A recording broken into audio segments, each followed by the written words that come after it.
Boy, that was a massive fire yesterday at the Domino Sugar refinery in South Baltimore. It's still burning tonight. Part of the issue is that collapsed silo that we're telling about. It's covering up some of those hot spots. When you had coffee this morning, I was like, oh man, Domino. You know, I was putting my sugar in there. Here's Dave Detling, who's live for us right now. Dave, what's the scene like for you tonight?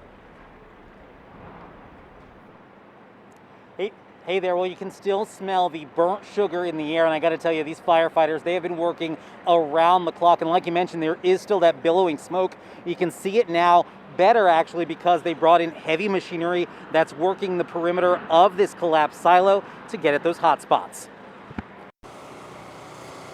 Our firefighters have been working since yesterday to make sure that this area is safe as possible, and they've done a fantastic job doing so. For more than 24 hours, crews with the Baltimore Fire Department have both battled and monitored the Domino Sugar plant fire in Locust Point.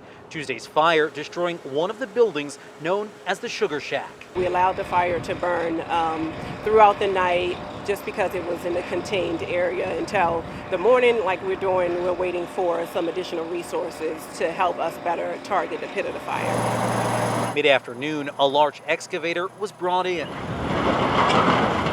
The machinery is helping to lift portions of the collapsed building so fire crews can soak remaining hot spots. We have about three areas where there's some smoke and fire showing. That fire, nothing compared to yesterday's original blaze. It's one Ellen Worthing went down to see for herself. She lives 2 blocks away. Everybody was out here watching, so I went down to take a look, and I saw the fire. It was very dramatic, but it was on Domino's property, and I saw the fireboat. In new pictures shared by the International Association of Firefighters Local 743, also recounting the intensity of the fire.